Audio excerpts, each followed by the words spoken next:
प्रश्न आहे, इंदूरच्या होळकर सत्तेचे संस्थापक कोण होते? आणि याचं योग्य उत्तर असणार आहे मल्हारराव होळकर. मित्र, महा-टी-ई-टी परीक्षा 28 जून रोजी होणार आहे आणि त्यासाठी इतिहास विषयातील महत्त्वाचे वन लाईनर प्रश्न आणि त्याची उत्तरं मी या व्हिडिओमधून तुम्हाला देत आहे.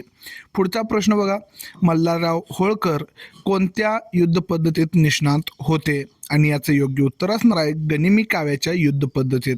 मल्हारराव होळकर हे गनिमी काव्याच्या युद्ध पद्धतीत निष्णात होते. पानिपत नंतर उत्तर भारतातील मराठ्यांची प्रतिष्ठा सावरण्यास पेशवा माधवरावास कोणी मदत केली? आणि याचं योग्य उत्तर असणार आहे मल्हारराव होळकर यांनी. बघा, पानिपतानंतर उत्तर भारतामध्ये मराठ्यांची जी प्रतिष्ठा आहे ती सावरण्यासाठी पेशवा माधवराव यांना मल्हारराव होळकर यांनी मदत केली होती. पुढचा प्रश्न आहे, पुण्यश्लोक अहिल्याबाई होळकर ह्या कोणाच्या पत्नी होत्या? आणि याचं योग्य उत्तर असणार आहे मल्हाररावांचे पुत्र खंडेराव यांच्या. बघा, पुण्यश्लोक अहिल्याबाई होळकर ह्या मल्हाररावांचे पुत्र खंडेराव यांच्या पत्नी होत्या. खंडेराव होळकर यांचा मृत्यू कोणत्या युद्धात झाला? आणि याचं योग्य उत्तर असणार आहे कुंभेरीच्या युद्धात. खंडेराव होळकर यांचा मृत्यू कुंभेरीच्या युद्धामध्ये झाला होता. पुढचा प्रश्न आहे, अहिल्याबाईंनी शेतकरी कल्याणासाठी कोणते महत्त्वाचे कार्य केले? आणि याचं योग्य उत्तर असणार आहे नवीन कायदे करून शेतसारा व कर वसुलीची घडी बसवली, पडीक जमिनी लागवडीखाली आणल्या आणि शेतकऱ्यांना विहिरी खोदून दिल्या. बघा, अहिल्याबाईंनी शेतकरी कल्याणासाठी महत्त्वाचे जे कार्य केले आहे त्यामध्ये नवीन कायदे करून शेतसारा व कर वसुलीची घडी बसवली, पडीक जमिनी लागवडीखाली आणल्या आणि शेतकऱ्यांना विहिरी खोदून दिल्या. पुढच्या प्रश्नाकडे वळूयात. भारतातील चारही दिशांच्या धर्मस्थळांवर मंदिरे, घाट आणि धर्मशाळांची उभारणी कोणी केली? आणि याचं योग्य उत्तर असणार आहे अहिल्याबाई होळकर यांनी. बघा, भारतामधील चारही दिशांच्या धर्मस्थळांवर मंदिरे, घाट आणि धर्मशाळांची उभारणी ही अहिल्याबाई होळकर यांनी केली होती. पुढचा प्रश्न आहे, अहिल्याबाईंनी किती वर्ष समर्थपणे राज्याचा कारभार केला? आणि याचं योग्य उत्तर असणार आहे सुमारे 28 वर्ष. 28 वर्ष अहिल्याबाई होळकरांनी समर्थपणे राज्याचा कारभार केला होता. पुढचा प्रश्न आहे, मराठेशाहीच्या उतरत्या काळात राज्य वाचवण्याचा प्रयत्न कोणी केला? आणि याचं योग्य उत्तर आहे यशवंतराव होळकर यांनी. मराठेशाहीच्या उतरत्या काळात राज्य वाचवण्याचा प्रयत्न यशवंतराव होळकर यांनी केला होता. पुढचा प्रश्न आहे, शाहू महाराजांच्या काळात परसोजी भोसले यांना कोणत्या प्रदेशाची सनद देण्यात आली होती? आणि याचं योग्य उत्तर असणार आहे वऱ्हाड आणि गोंडवन. बघा, शाहू महाराजांच्या काळामध्ये परसोजी भोसले यांना वऱ्हाड आणि गोंडवन या प्रदेशाची सनद देण्यात आली होती. पुढचा प्रश्न आहे, नागपूरकर भोसल्यांपैकी सर्वात कर्तबगार आणि पराक्रमी पुरुष कोण होते? आणि याचं योग्य उत्तर असणार आहे रघुजी भोसले. नागपूरकर भोसल्यांपैकी सर्वात कर्तबगार आणि पराक्रमी रघुजी भोसले हे पुरुष होते. पुढचा प्रश्न आहे, रघुजी भोसले यांनी दक्षिणेतील कोणते प्रदेश मराठ्यांच्या वर्चस्वाखाली आणले? आणि याचं योग्य उत्तर आहे तिरुचिल्लापल्ली आणि अर्काट यांच्या आसपासचा प्रदेश. बघा, रघुजी भोसले यांनी दक्षिणेतील तिरुचिल्लापल्ली आणि अर्काट हा प्रदेश, याच्या आसपासचा प्रदेश मराठ्यांच्या वर्चस्वाखाली आणला होता. शाहू महाराजांनी रघुजी भोसले यांना कोणत्या प्रांताच्या चौथाईच्या वसुलीचे अधिकार दिले होते? आणि याचं योग्य उत्तर आहे बंगाल, बिहार आणि ओडिसा. बघा, शाहू महाराजांनी रघुजी भोसले यांना बंगाल, बिहार, ओडिसा या प्रांताच्या चौथाई वसुलीचे अधिकार दिले होते. पुढचा प्रश्न आहे, अहिल्याबाई होळकर यांच्या प्रशासकीय कौशल्याचे कोणते विशेष गुण वर्णिले आहेत? आणि याचं योग्य उत्तर असणार आहे त्या थोर, मुत्सद्दी, उत्कृष्ट प्रशासक आणि न्यायनिवाडा करणाऱ्या, दानशूर आणि ग्रंथप्रेमी होत्या. बघा, अहिल्याबाई होळकर यांच्या प्रशासकीय कौशल्याचे विशेष गुण त्या मुत्सद्दी होत्या, थोर मुत्सद्दी होत्या, उत्कृष्ट प्रशासक होत्या, न्यायनिवाडा करणाऱ्या होत्या, दानशूर आणि ग्रंथप्रेमी देखील होत्या, असे विशेष गुण वर्णिले आहेत. पुढचा प्रश्न आहे, नागपूरकर भोसल्यांनी ओडिसा सुभा कोणाकडून जिंकून घेतला? आणि याचं योग्य उत्तर आहे अलीवर्दी खानाकडून. बघा, नागपूरकर भोसल्याने ओडिसा हा सुभा अलीवर्दी खानाकडून जिंकून घेतला होता. पुढचा प्रश्न आहे, मराठ्यांचे प्रभुत्व ओडिसावर कधीपर्यंत होते? आणि याचं योग्य उत्तर आहे इसवी सन 1803 पर्यंत. मराठ्यांचे जे प्रभुत्व आहे ते ओडिसावर इसवी सन 1803 पर्यंत होते. पुढचा प्रश्न आहे, मराठा डीच कशाला म्हटले जाते? आणि याचं योग्य उत्तर आहे, कोलकाता येथील ब्रिटिशांनी मराठ्यांच्या संभाव्य आक्रमणापासून बचाव करण्यासाठी शहराभोवती जो खंदक खोदला त्याला मराठा डीच म्हणतात. बघा, मराठा डीच म्हणजे कोलकाता येथील ब्रिटिशांनी मराठ्यांच्या संभाव्य आक्रमणापासून बचाव करण्यासाठी शहराभोवती जो खंदक खोदला होता त्याला मराठा डीच म्हणतात. पुढचा प्रश्न आहे, थोरल्या बाजीरावाने शिंदे घराण्यातील कोणाचे कर्तृत्व पाहून त्यांना उत्तरेत सरदार म्हणून नेमले? आणि याचं योग्य उत्तर असणार आहे राणोजी शिंदे. बघा, थोरल्या बाजीरावानं शिंदे घराण्यातील राणोजी शिंदे यांचं कर्तृत्व पाहून त्यांना उत्तरेमध्ये सरदार म्हणून नेमले होते. पुढचा प्रश्न आहे, राणोजींच्या मृत्यूनंतर त्यांच्या कोणत्या मुलांनी उत्तर भारतात मराठ्यांची सत्ता प्रबळ केली? आणि याचं योग्य उत्तर असणार आहे जयाप्पा, दत्ताजी आणि महादजी. बघा, राणोजी शिंदे यांच्या मृत्यूनंतर त्यांची जयाप्पा, दत्ताजी आणि महादजी शिंदे ही जी मुलं होती त्यांनी उत्तर भारतामध्ये मराठ्यांची सत्ता प्रबळ केली होती. पुढचा प्रश्न आहे, महादजी शिंदे यांना शिंदे घराण्यातील सरदारकी कोणी दिली? आणि याचं योग्य उत्तर असणार आहे पेशवा माधवराव यांनी. महादजी शिंदे यांना पेशवा माधवराव यांनी शिंदे घराण्यातील सरदारकी दिली होती. पुढचा प्रश्न आहे, उत्तर भारताच्या सपाट प्रदेशात कोणती युद्ध पद्धती उपयुक्त ठरणार नाही हे महादजीने ओळखले होते? आणि याचं योग्य उत्तर आहे गनिमी काव्याची युद्ध पद्धती. बघा, उत्तर भारतामध्ये सपाट प्रदेश आहे आणि इथं गनिमी कावा चालणार नाही हे महादजी शिंदेंनी ओळखलं होतं. महादजींनी कोणाच्या मार्गदर्शनाखाली आपली फौज प्रशिक्षित केली व तोफखाना सुसज्ज केला? आणि याचं योग्य उत्तर आहे डिबॉइन या फ्रेंच लष्करी तज्ज्ञाच्या. बघा, महादजी शिंदे यांनी डिबॉइन या फ्रेंच लष्करी तज्ज्ञाच्या मार्गदर्शनाखाली त्यांची फौज प्रशिक्षित केली होती आणि तोफखाना सुसज्ज केला होता. पुढचा प्रश्न आहे, बादशाने महादजींना कोणते सर्वोच्च पद बहाल केले? आणि याचं योग्य उत्तर आहे वकील ई मुतल्लक. बघा, बादशानं महादजींना वकील ई मुतल्लक हे जे सर्वोच्च पद आहे हे बहाल केलं होतं आणि याचं जे अर्थ होतं ते म्हणजे दिवाणी आणि लष्करी अधिकाराची मुख्त्यारी, म्हणजे दिवाणी आणि लष्करी अधिकार या महादजी शिंदे यांना देण्यात आले होते बादशाकडून. पुढचा प्रश्न आहे, महादजींनी बादशाच्या वतीने हे पद कोणासाठी स्वीकारले? आणि याचं योग्य उत्तर आहे बालपेशवे सवाई माधवराव यांच्या वतीने.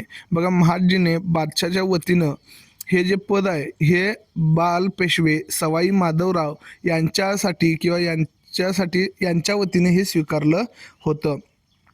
पुढचा प्रश्न आहे, लाल किल्ल्याचा ताबा घेऊन बादशाचे डोळे कोणी काढले होते? आणि याचं योग्य उत्तर आहे गुलाम कादिर. म्हणजे नजीब खानाचा जो नातू होता गुलाम कादिर यानं लाल किल्ल्याचा ताबा घेतला होता आणि बादशाचे डोळे काढून टाकले होते. पुढचा प्रश्न आहे, गुलाम कादिरचा पराभव करून बादशाची दिल्ली गादीवर पुनर्स्थापना कोणी केली? आणि याचं योग्य उत्तर आहे महादजी शिंदे यांनी. बघा, गुलाम कादिरचा पराभव महादजी शिंदे यांनी केला होता आणि बादशाची पुन्हा दिल्लीच्या गादीवर पुनर्स्थापना केली होती. महादजी शिंदेने दिल्लीचा कारभार कोणत्या काळात पाहिला? आणि याचं योग्य उत्तर असणार आहे इसवी सन 1784 ते 1794 या काळामध्ये. बघा, महादजी शिंदे यांनी दिल्लीचा कारभार जो आहे तो इसवी सन 1784 ते 1794 या काळामध्ये पाहिला होता. पुढचा प्रश्न आहे, मराठे आणि इंग्रज यांच्यातील संघर्षाचे मुख्य कारण काय होते? आणि याचं योग्य उत्तर आहे रघुनाथराव पेशवेपदाच्या आशेने इंग्रजांच्या आश्रयाला जाणे. बघा, मराठे आणि इंग्रज यांच्यात जो संघर्ष सुरू झाला होता किंवा संघर्ष झाला त्याचे मुख्य कारण म्हणजे रघुनाथराव पेशवेपदाच्या आशेने इंग्रजांच्या आश्रयाला गेले होते. पुढचा प्रश्न आहे, मुंबईहून इंग्रज कोणत्या मार्गाने मराठ्यांवर चालून आले आणि याचं योग्य उत्तर आहे बोरघाटच्या मार्गाने. बघा, मुंबईहून इंग्रज बोरघाटच्या मार्गाने मराठ्यांवर चालून आले होते. पुढचा प्रश्न आहे वडगावच्या लढाईत मराठा सैन्याचे नेतृत्व कोणी केले आणि याचं योग्य उत्तर आहे महादजी शिंदे यांनी. वडगावच्या लढाईमध्ये महादजी शिंदे यांनी मराठा सैन्याचे नेतृत्व केले होते. वडगावच्या लढाईत इंग्रजांचा पराभव झाल्यामुळे त्यांना कोणाला मराठ्यांच्या ताब्यात द्यावे लागले आणि याचं योग्य उत्तर आहे रघुनाथरावाला. बघा, वडगावच्या लढाईमध्ये इंग्रजांचा पराभव झाला होता आणि त्यामुळे मराठ्यांच्या ताब्यात रघुनाथरावांना द्यावं लागलं होतं. पुढचा प्रश्न आहे महादजी शिंदे यांनी दिल्लीचा कारभार नीट लावून कोठे प्रयाण केले आणि याचं योग्य उत्तर आहे पुण्यामध्ये. बघा, महादजी शिंदे यांनी दिल्लीचा जो कारभार आहे तो नीट लावला होता आणि त्यानंतर ते पुण्याकडे आले होते. पुढचा प्रश्न आहे महादजी शिंदे यांचा मृत्यू कोठे झाला आणि याचं योग्य उत्तर आहे पुण्याजवळील वानवडी येथे. महादजी शिंदे यांचा मृत्यू पुण्याजवळील वानवडी येथे झाला होता. पुढचा प्रश्न आहे वानवडी येथे कोणाच्या स्मरणार्थ छत्री उभारली आहे आणि याचं योग्य उत्तर आहे महादजी शिंदे यांच्या. बघा, वानवडी येथे महादजी शिंदे यांच्या स्मरणार्थ छत्री उभारण्यात आली आहे. पुढचा प्रश्न आहे गुजरातमध्ये मराठी सत्तेची पायाभरणी कोणी केली आणि याचं योग्य उत्तर असणार आहे सेनापती खंडेराव दाभाडे व त्यांचा पुत्र त्र्यंबकराव यांनी. बघा, गुजरातमध्ये मराठी सत्तेची पायाभरणी सेनापती खंडेराव दाभाडे आणि त्यांचा पुत्र त्र्यंबकराव यांनी केली होती. पुढचा प्रश्न आहे अहमदाबादच्या मुघल सरदाराचा पराभव करून तेथील किल्ला कोणी जिंकला आणि याचं योग्य उत्तर आहे उमाबाई दाभाडे यांनी. म्हणजे खंडेराव दाभाडे यांच्या त्या पत्नी होत्या आणि त्यांनी मुघल सरदाराचा पराभव करून किल्ला जिंकला होता अहमदाबाद येथे. गायकवाडांनी आपल्या सत्तेचे केंद्र कोठे केले आणि याचे योग्य उत्तर आहे गुजरातमधील वडोदरा येथे. गायकवाडांनी आपल्या सत्तेचे केंद्र गुजरात येथील वडोदरा येथे केले होते. पुढचा प्रश्न आहे मराठा आरमारात कोणा पुत्रांनी मोलाचे योगदान दिले आणि याचे योग्य उत्तर आहे कान्होजी व तुळाजी आंग्रे यांनी. बघा, मराठा आरमारामध्ये पितृपुत्र होते आणि त्यांची नावं आहेत कान्होजी आणि तुळाजी आंग्रे आणि यांनी मराठा आरमारामध्ये मोलाचं योगदान दिलं होतं. पुढचा प्रश्न आहे इंग्रज, पोर्तुगीज आणि सिद्धी या आरमारी सत्तांना कोणी धाकात ठेवले होते आणि याचे योग्य उत्तर असणार आहे कान्होजी व तुळाजी आंग्रे यांनी. बघा, इंग्रज, पोर्तुगीज आणि सिद्धी या आरमारी सत्तांना कान्होजी आणि तुळाजी आंग्रे यांनी धाकात ठेवले होते. पुढचा प्रश्न आहे मध्य प्रदेशातील धार आणि देवासच्या कोणी शिंदे होळकरांना उत्तरेत सत्तेचा विस्तार करण्यास मदत केली आणि याचं योग्य उत्तर आहे पवारांनी. बघा, मध्य प्रदेशातील धार आणि देवासचे जे पवार आहेत त्यांनी शिंदे आणि होळकरांना उत्तरेमध्ये सत्तेचा विस्तार करण्यासाठी मदत केली होती. पुढचा प्रश्न आहे माधवराव पेशव्यांच्या मृत्यूनंतर विस्कटलेली राज्याची घडी कोणी व्यवस्थित बसवली आणि याचं योग्य उत्तर आहे नाना फडणवीस आणि महादजी शिंदे यांनी. बघा, माधवराव पेशवे यांचा मृत्यू झाल्यानंतर राज्याची घडी विस्कटलेली होती आणि ते व्यवस्थित बसवण्याचं काम नाना फडणवीस आणि महादजी शिंदे यांनी केली होती. पुढचा प्रश्न आहे नाना फडणवीस यांनी कुठल्या राजकारणाची सूत्रे सांभाळली होती आणि याचं योग्य उत्तर आहे दक्षिणेकडील. नाना फडणवीस यांनी दक्षिणेकडील राजकारणाची सूत्रे सांभाळली होती. पुढचा प्रश्न आहे नाना फडणवीस यांना दक्षिणेत कोणा सरदारांनी साथ दिली आणि यामध्ये पटवर्धन, हरिपंत फडके आणि रास्ते इत्यादी सरदारांनी नाना फडणवीसांना दक्षिणेत साथ दिली होती. बघा, नावं आहेत पटवर्धन, हरिपंत फडके आणि रास्ते या सरदारांनी नाना फडणवीस यांना दक्षिणेत साथ दिली होती. पुढचा प्रश्न आहे मराठ्यांच्या सत्तेच्या अखेरच्या टप्प्यातले आधारस्तंभ कोणाला म्हटले जातात आणि याचं योग्य उत्तर असणार आहे इंदूरचे होळकर, नागपूरचे भोसले, ग्वाल्हेरचे शिंदे आणि वडोदऱ्याचे गायकवाड यांना. बघा, मराठ्यांच्या सत्तेच्या अखेरच्या टप्प्यातले आधारस्तंभ जे होते हे 4 आहेत. इंदूरचे होळकर, नागपूरचे भोसले, ग्वाल्हेरचे शिंदे आणि वडोदऱ्याचे गायकवाड हे होते. पुढचा प्रश्न आहे मराठा सत्तेला उतरती कळा कोणाच्या मृत्यूनंतर लागली आणि याचे योग्य उत्तर आहे महादजी शिंदे आणि नाना फडणवीस यांच्या. बघा मराठा सत्तेला उतरती कळा ही महादजी शिंदे आणि नाना फडणवीस यांच्या मृत्यूनंतर लागली होती. पुढचा प्रश्न आहे मराठा साम्राज्याचा शेवटचा पेशवा कोण होता आणि याचं योग्य उत्तर आहे रघुनाथरावाचा पुत्र बाजीराव दुसरा. बघा मराठा साम्राज्याचा शेवटचा जो पेशवा होता तो बाजीराव दुसरा रघुनाथरावांचा पुत्र होता तो होता. दुसऱ्या बाजीरावांकडे कोणत्या गुणांचा अभाव होता आणि याचं योग्य उत्तर असणार आहे त्याच्याकडे नेतृत्वाचे गुण नव्हते आणि त्याच्यात अनेक दोष होते. बघा दुसरा बाजीराव जो आहे त्याच्याकडे ह्या गुणांचा अभाव होता, त्यामध्ये नेतृत्व गुण नव्हते आणि त्यांच्यात अनेक दोष होते. पुढचा प्रश्न आहे इंग्रजांनी पुणे कधी ताब्यात घेतले आणि याचं योग्य उत्तर आहे इसवी सन 1817 मध्ये. इंग्रजांनी पुणे हे इसवी सन 1817 मध्ये ताब्यात घेतले होते. पुढचा प्रश्न आहे इंग्रजांनी पुण्यात आपला कोणता ध्वज फडकवला आणि याचं योग्य उत्तर आहे युनियन जॅक. इंग्रजांनी पुण्यामध्ये युनियन जॅक हा ध्वज फडकवला होता. पुढचा प्रश्न आहे मराठा सत्तेचा शेवट कोणत्या लढाईने झाला आणि याचं योग्य उत्तर आहे सोलापूर जिल्ह्यातील आष्टीची लढाई. बघा मराठा सत्तेचा जो शेवट आहे तो सोलापूर जिल्ह्यातील आष्टीची लढाई वेळी किंवा या लढाईने झालेला होता इसवी सन 1818 मध्ये. पुढचा प्रश्न आहे मराठ्यांची सत्ता कोणामुळे संपुष्टात आली आणि याचं योग्य उत्तर आहे इंग्रजांमुळे. मराठ्यांची सत्ता ही इंग्रजांमुळे संपुष्टात आली होती. पुढचा प्रश्न आहे दुसऱ्या बाजीरावाच्या काळात मराठ्यांची सत्ता कमकुवत का झाली आणि याचं योग्य उत्तर आहे मराठा सरदारांमधील दुहीमुळे. दुसऱ्या बाजीरावाच्या काळामध्ये मराठ्यांची सत्ता ही कमकुवत झाली होती आणि मराठा सरदारांमधील दुहीमुळे ही कमकुवत झाली.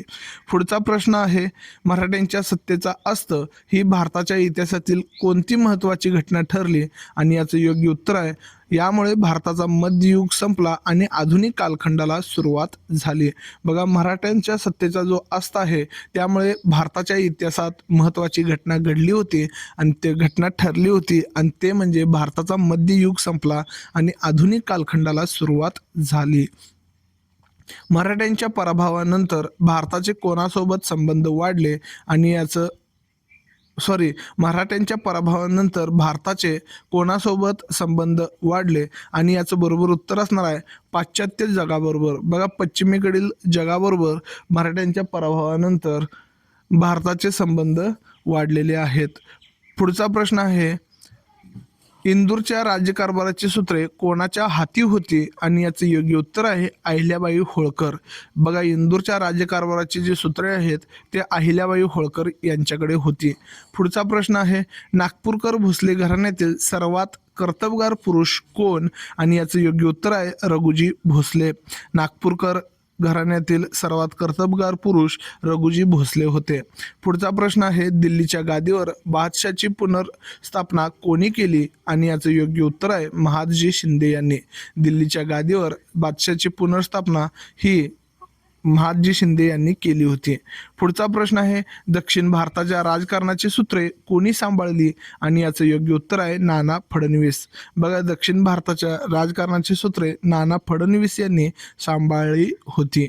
पुढचा प्रश्न आहे पानिपतच्या युद्धात जखमी मराठ्यांना कोणी मदत केली आणि याचं योग्य उत्तर आहे सूरजमल जाट आणि राणी किशोरी. पानिपतच्या युद्धामध्ये जखमी मराठ्यांना सूरजमल जाट आणि राणी किशोरी यांनी मदत केली होती. पुढचा प्रश्न आहे बुंदेलखंडातील स्वतंत्र राज्याचे संस्थापक कोण होते आणि याचं योग्य उत्तर आहे छत्रसाल राजा. बुंदेलखंडातील स्वतंत्र राज्याचे संस्थापक छत्रसाल राजा होते. पुढचा प्रश्न आहे पोर्तुगीजांचा पराभव करून वसईचा किल्ला कोणी जिंकला आणि याचं योग्य उत्तर आहे चिमाजी अप्पा. पोर्तुगीजांचा पराभव करून वसईचा किल्ला हा चिमाजी अप्पा यांनी जिंकला होता. मित्रो हा व्हिडिओ इथं संपलेला आहे. असेच व्हिडिओ पाहण्यासाठी सबस्क्राईब करायला विसरू नका आणि TET देणाऱ्या मित्रांसोबत हा व्हिडिओ नक्की शेअर करा.